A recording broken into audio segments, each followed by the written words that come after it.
What in the name of Sam Hill is that? And just because of some arbitrary standards, then, you know, well, I don't want to have anything to do with it. I hate spunk!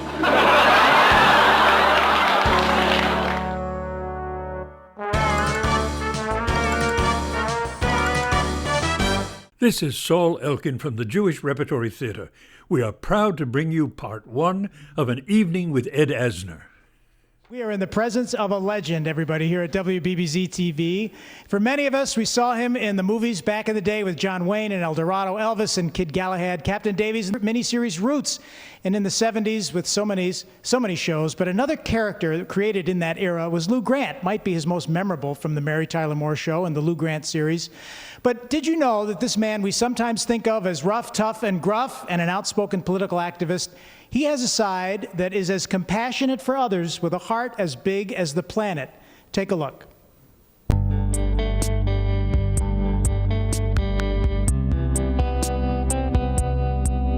It's so attractive about the Ed Asner Family Center is that they have programs not just for our kids or young adults, the people that have special needs, but also for their families.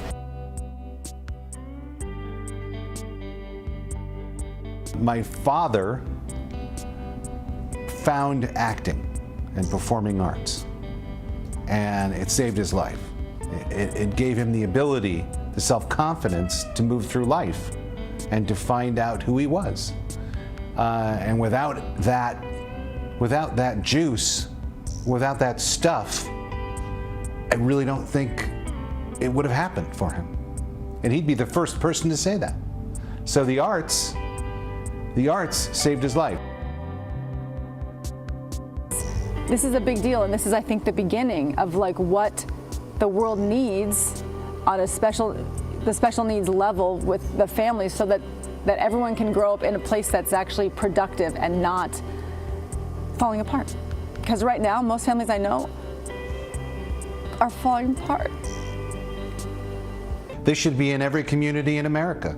This should be all around the world. We should be providing people with arts enrichment and vocational enrichment and mental health services all around the world. This should be something that we all get to take for granted.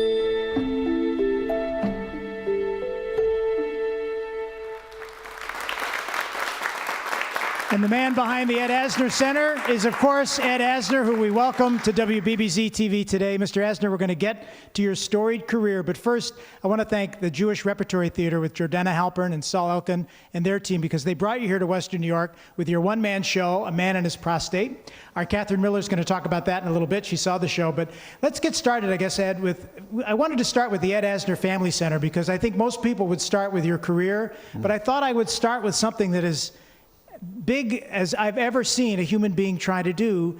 How did the center get started? Well, it started through my son and his wife. And I was totally taken aback by it. I had no idea of starting something that presumptuous. And it turned out that it was welcomed everywhere because we have this definite tie to autism. Tell us about that tie, because I have an autistic son. My younger son is autistic, and my son, my older son, has a son who is autistic. He married a woman who has two sons who are on the high achievement element of autism. They both are brains. So we're surrounded by autism, which the world is so ignorant of that they have to learn about it. So our job is to teach them, to acquaint them, to get them to understand it's a speciality that needs to be treated. When your son was born and diagnosed with autism, what was that like for you? How did you react? Well, we didn't know what it was. I mean, he'll be 32 in August. And what is it? I read about it, I heard about it. Well, how did it happen? Nobody knows. Nobody knows. The research is zilch. And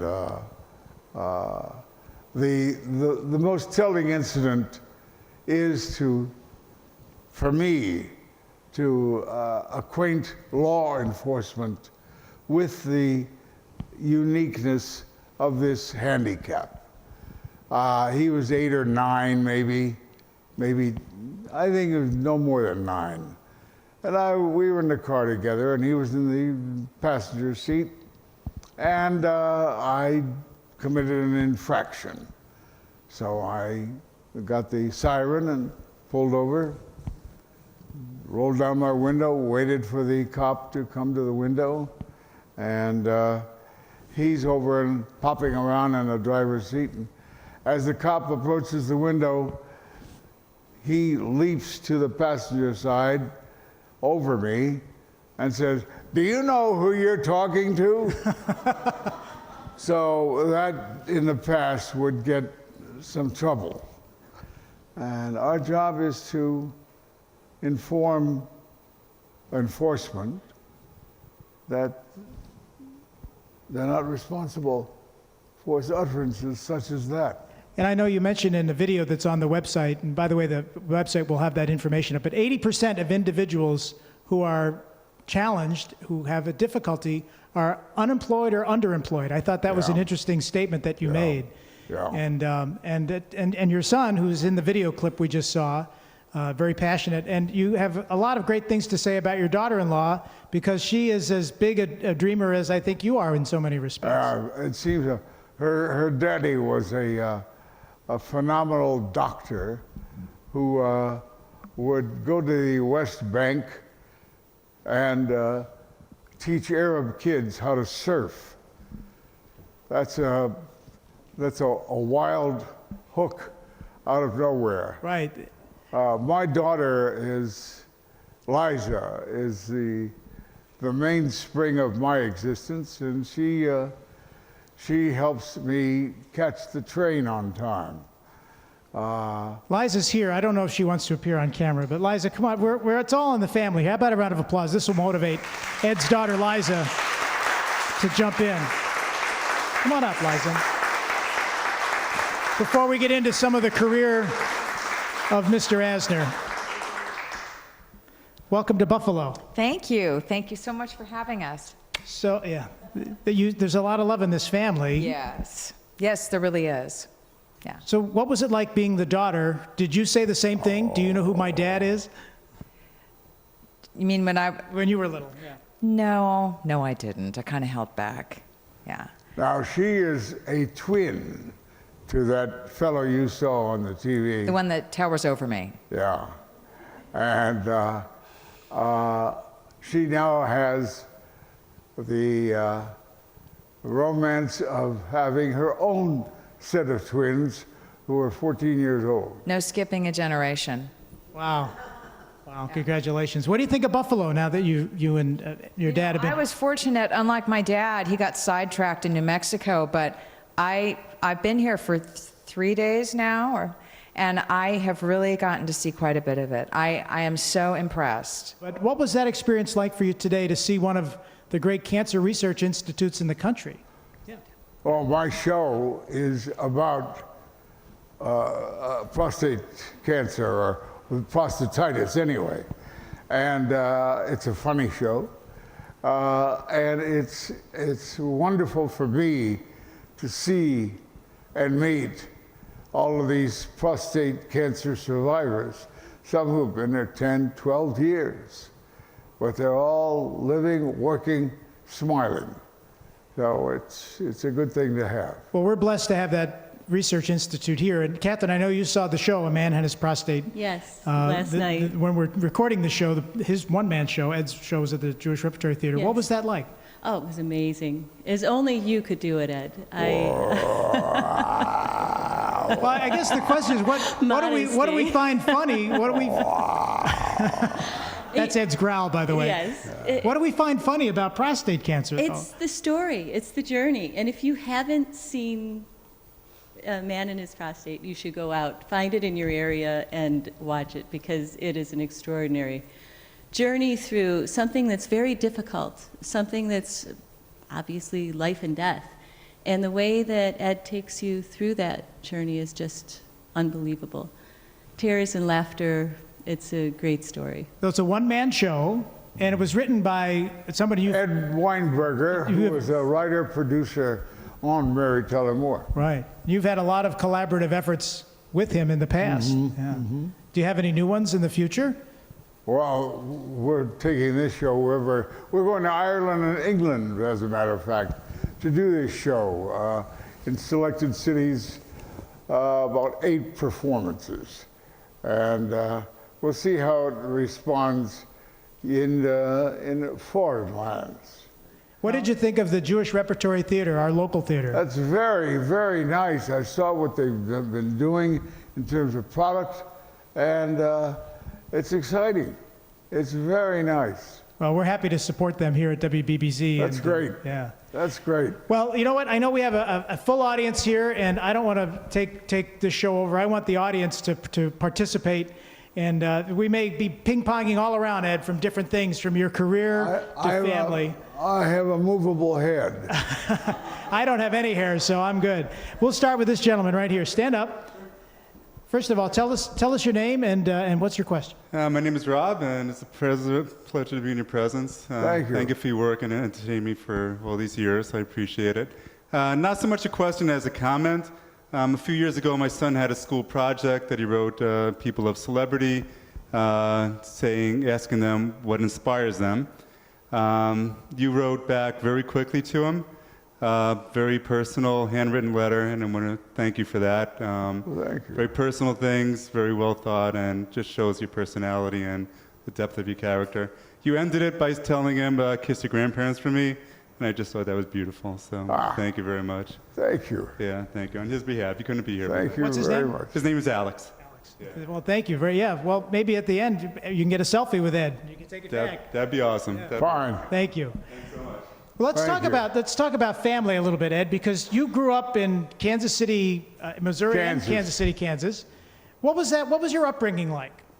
Well, it was an Orthodox Jewish family. Well, I call it Midwestern Orthodox because they can't be as severe and as strict as they are in the East, in the heavy Jewish populations.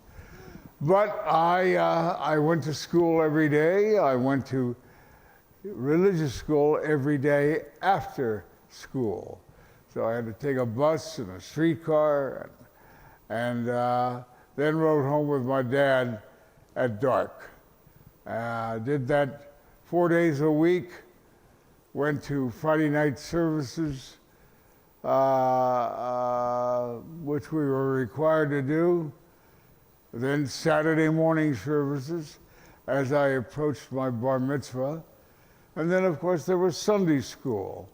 So it was a heavy dose. Your dad, I read, was a pretty tough. He was a pretty tough guy, loving but very He's focused. loving, foreign born, but it was the prop that it was the cord that kept the people going. And your mom was very doting on you. You were the youngest of the family. Yeah, I was youngest of 5. Do you think that's where you got your fighting spirit from your ancestry? Because your ancestry is pretty deep. I don't know. At the same time, my brother, who was 6 years older, used to beat the crap out of me, and I used to scream and holler, and my dad would then come up and beat the crap out of him, and so the circle goes, you know. We pass it from one to the other. So I learned to scream and shout and be a victim, and as the youngest of 5, I said I wouldn't be a victim anymore. You were not always an actor. You worked on the assembly line, I think at General Motors. I did General Motors, I did Ford, I did the steel mills in Gary. So I drove a cab in Chicago. And you served our country in the Army. Thank you. You served our country in the Army. Oh yeah, I did 2 years. Yeah. And I didn't learn a lot. But I learned to survive. What made you become an actor? I've heard your son talk about it, but I'll let you talk about it. When I'm asked that question, I became an actor for one of 2 reasons. To escape my brother's punching me, and therapy. So you can call escape the same thing as therapy, but that's what acting became for me. A therapy to salve my wounds and go on. I was the baby, so I was spared a lot. Do you think that you have been, we think, and I'm sure the audience would agree, that you've been given a gift. Do you think that you've been given a gift as an actor to do what you do? Yeah, I do. I got a good voice. I did three-penny opera in New York for 3 years. Sang it. That was your first show in New York. Yeah. You know, one of the shows that we've talked about, and it's in an image in the monitor behind you, is the character of Lou Grant. And so many of us, and we're going to get to the audience questions after we show this clip, because I think of all the clips so many of us have seen, this one, I think, for me at least, is so iconic of who you are and what you're all about when you first meet Mary Tyler Moore. Let's take a look. Oh, good. Look, miss, would you try answering the questions as I ask them? Yes, Mr. Grant, I will, but it does seem that you've been asking a lot of very personal questions that don't have a thing to do with my qualifications for this job. You know what? You got spunk. Well, I hate spunk. Tell you what, I'll try you out for a couple of weeks, see if it works out. If I don't like you, I'll fire you. Right. You don't like me? I'll fire you. Yes. How about that, everybody? One of the classic moments.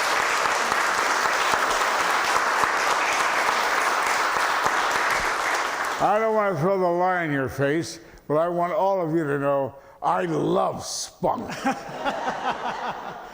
Well, we love you. Ed, we do a show here. We do a lot of old movies here on WBBZ-TV, and this is the host of one of the hosts of our late-night movie show, Offbeat Cinema. And I know, Jeff, you have a question. Sure. Hello, Mr. Asner. Hi.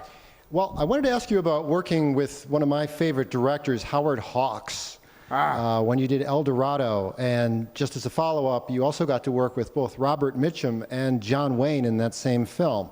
Just your thoughts on that, please. My thoughts? Well, I was amazed that they wanted me and that I was qualified to fulfill the role.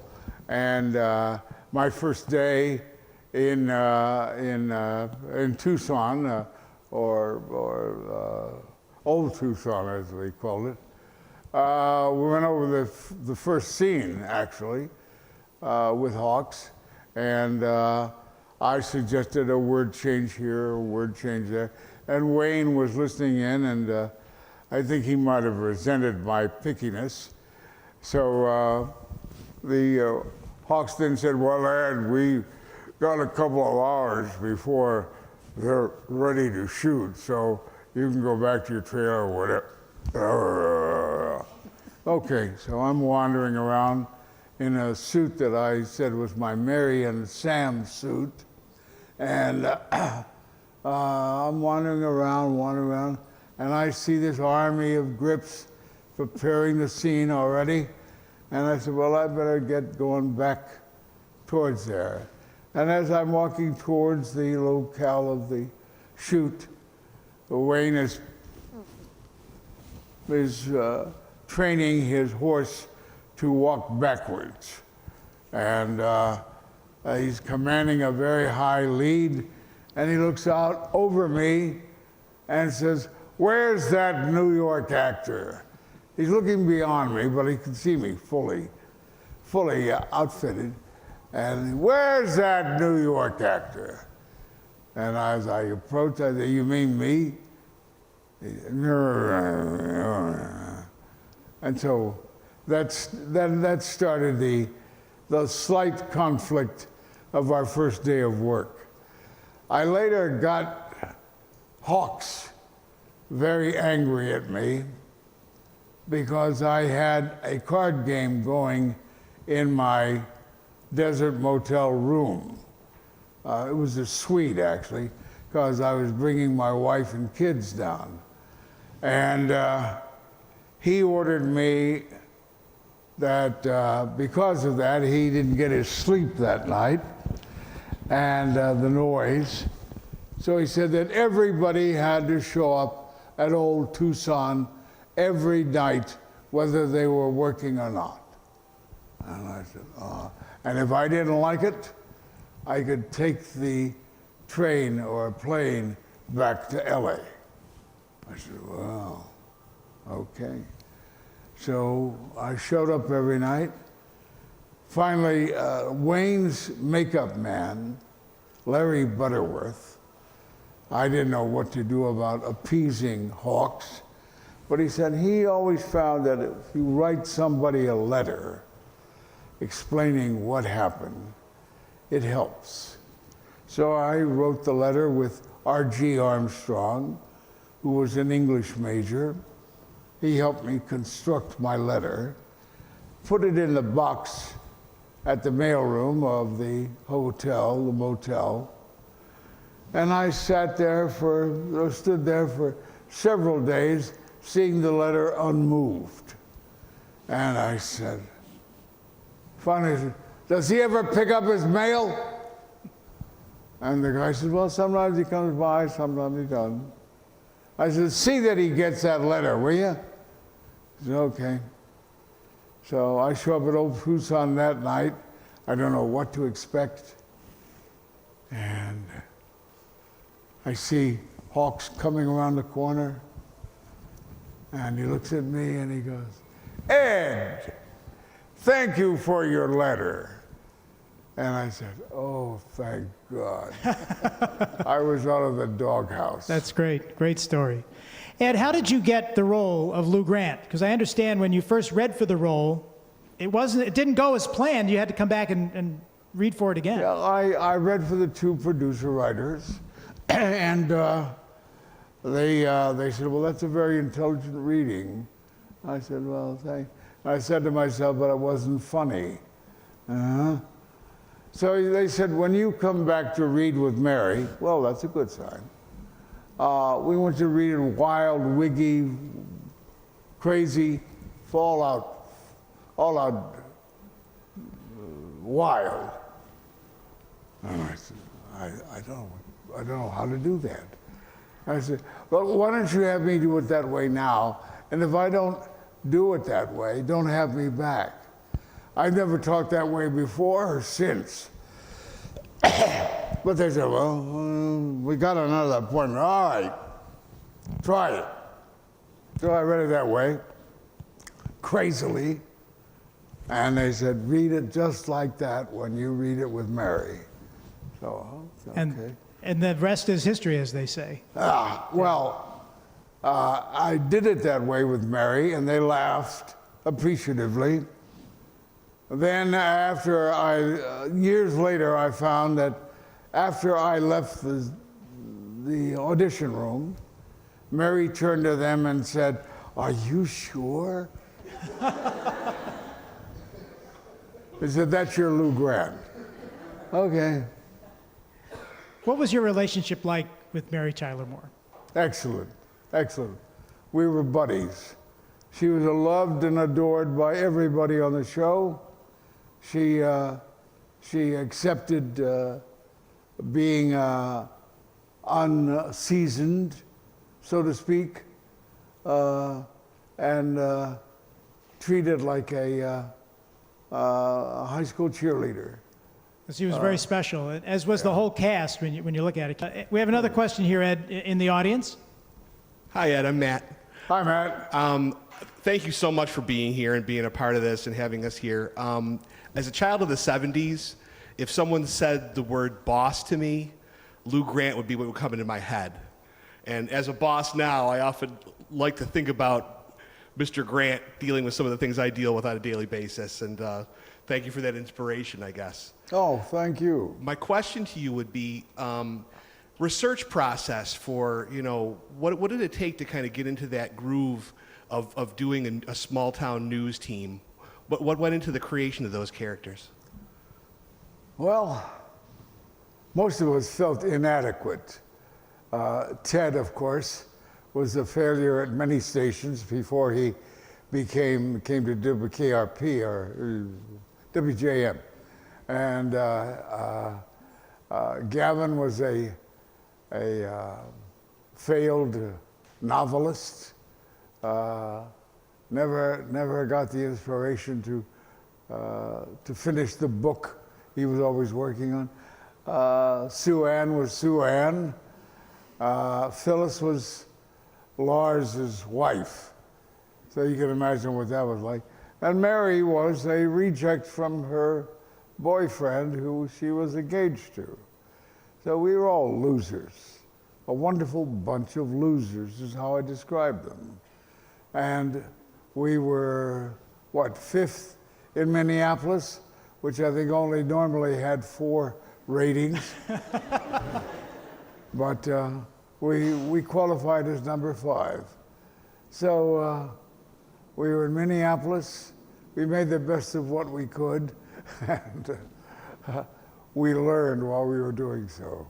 We have a clip with you and Ted Baxter and Mary, and you were talking about the ratings. You just mentioned how the station was last in a market that you couldn't get any lower in. No. And in many respects, Ed, what that show did as far as television news was not too far from the truth, and probably is as to this day. So let's take a look at that clip where they talk about the ratings on the Mary Tyler Moore Show. Good.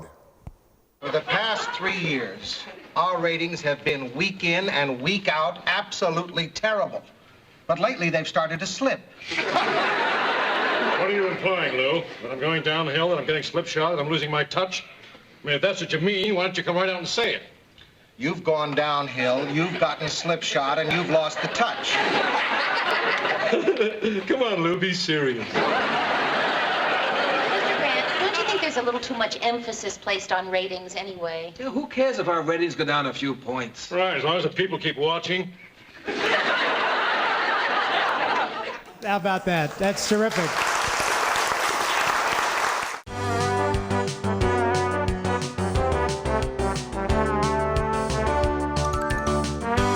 Thanks for supporting the Jewish Repertory Theater, and thanks for watching WBBZ-TV. Thanks, Saul, for everything you do for the Jewish Repertory Theater and the theater community in Western New York. Everybody, stay tuned. We're going to have part 2 of our special evening with Ed Asner coming up next, right here on WBBZ-TV.